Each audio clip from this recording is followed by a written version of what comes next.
कोई अगर पूछे कि कांग्रेस में क्या चल रहा है तो आपको बता दें कि फिलहाल कांग्रेस में राहुल गांधी की सांसदी जाने के बाद उस सांसदी को वापस हासिल करने की कवायद के अलावा इन दिनों सिंधिया चल रहे हैं। जी हां, सिंधिया के खिलाफ जो मोर्चा खोला गया है वो चल रहा है। गुस्सा और नाराजगी इस बात को लेकर है कि सिंधिया ने एक प्रेस कॉन्फ्रेंस की। प्रेस कॉन्फ्रेंस में राहुल गांधी पर ताबड़तोड़ हमले बोलते हुए उन्हें स्वार्थी कहा। उनका स्वार्थी कहना था कि कांग्रेस पार्टी में मानो भूचाल आ गया। कांग्रेस पार्टी का हर नेता राहुल गांधी के बचाव में सिंधिया के खिलाफ उतर आया। कोशिश शायद ये है आला कमान को ये बताने की कि हम सबसे ज्यादा वफादार हैं। वफादारी शब्द का इस्तेमाल इसलिए क्योंकि गुलाम नबी आजाद की तरफ से ही यह दावा किया गया, क्योंकि कांग्रेस में अगर कोई विरोधियों को, खासतौर पर प्रधानमंत्री मोदी को गाली देता है तो इससे आला कमान खुश होता है। लेकिन ताजा मामले में क्या हुआ है? ताजा मामले में यह हुआ है कि जयराम रमेश और ज्योतिरादित्य सिंधिया जो हैं, उन दोनों के बीच तगड़ी ट्विटर वॉर हुई है। ट्विटर वॉर में सिंधिया को गद्दार कहा गया है। हो सकता है इसे आने वाले दिनों में पूरी सिंधिया बिरादरी को या जाति को गद्दार के तौर पर बताने की कोशिश जो है वो की जाए। बीजेपी की तरफ से ये आरोप कांग्रेस पार्टी पर लगाया जाए, ठीक उसी अंदाज में जिस तरीके से राहुल गांधी ने मोदी जाति को चोर कहा था। खैर, तब जो होगा तब बताएंगे, लेकिन फिलहाल क्या हुआ वो बताते हैं। दरअसल जयराम रमेश के एक ट्वीट से एक ऐसा संग्राम शुरू हुआ जिसके बाद दोनों नेताओं के बीच ताबड़तोड़ ट्विटर वॉर हुई। जयराम रमेश ने कौन सा ट्वीट किया था वो आपको बताएंगे, लेकिन फिलहाल क्या हुआ है सबसे पहले वो जानिए।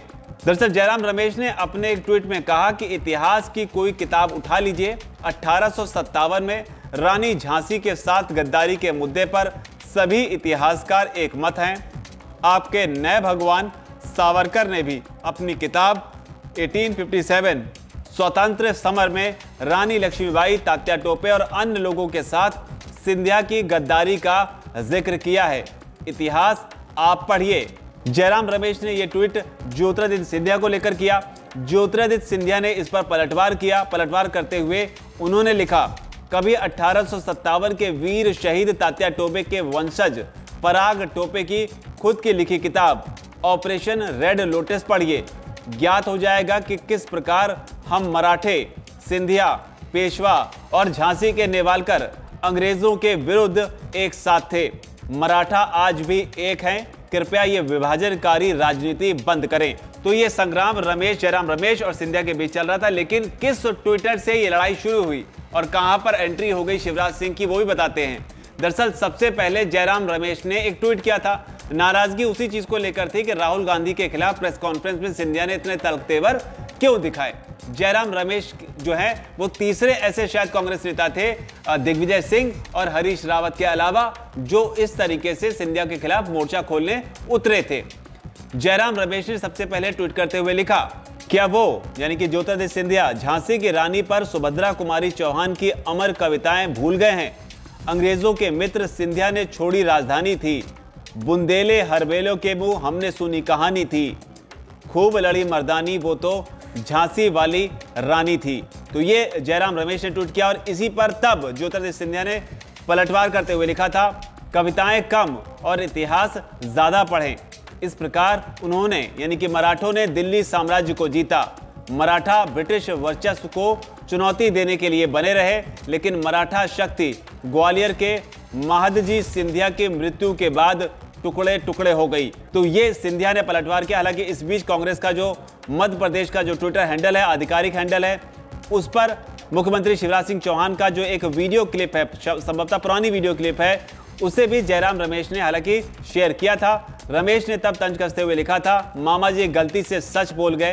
हालांकि आपको बता दें कि उस वीडियो क्लिप में शिवराज सिंह चौहान जो है ये कहते हुए दिखाई दे रहे हैं कि सिंधिया परिवार की गद्दारी के कारण 1857 का स्वतंत्रता संग्राम सफल नहीं हुआ। तो ये ताजा मामला जो है कांग्रेस पार्टी में जो लगातार कोशिश कर रहे हैं सिंधिया को घेरने की रानी लक्ष्मीबाई की कविता के जरिए, जिसमें वो याद दिला रहे हैं कि जब भारत के तमाम स्वतंत्रता सेनानी अंग्रेजों के खिलाफ युद्ध लड़ रहे थे तो सिंधिया परिवार जो है 1857 की लड़ाई में गद्दार था। इस तरह की बात जो है वो कांग्रेस पार्टी की तरफ से कही गई है। हालांकि बीजेपी की तरफ से इस पर अब कैसे पलटवार किया जाता है, क्योंकि सिंधिया अकेले तो मोर्चा संभाल रहे हैं, लेकिन कांग्रेस पार्टी की तरफ से कई सारे नेता जो हैं सिंधिया के पीछे हैं। अब आगे इस लड़ाई का जो सिंधिया बनाम कांग्रेस पार्टी, बीजेपी के सिंधिया बनाम कांग्रेस पार्टी जो है चल रही है, इस लड़ाई में आगे जो भी मोड़ आएगा हम आपके लिए लेकर आते रहेंगे। फिलहाल इस खबर में इतना ही। धन्यवाद। वीके न्यूज, राष्ट्र के नाम।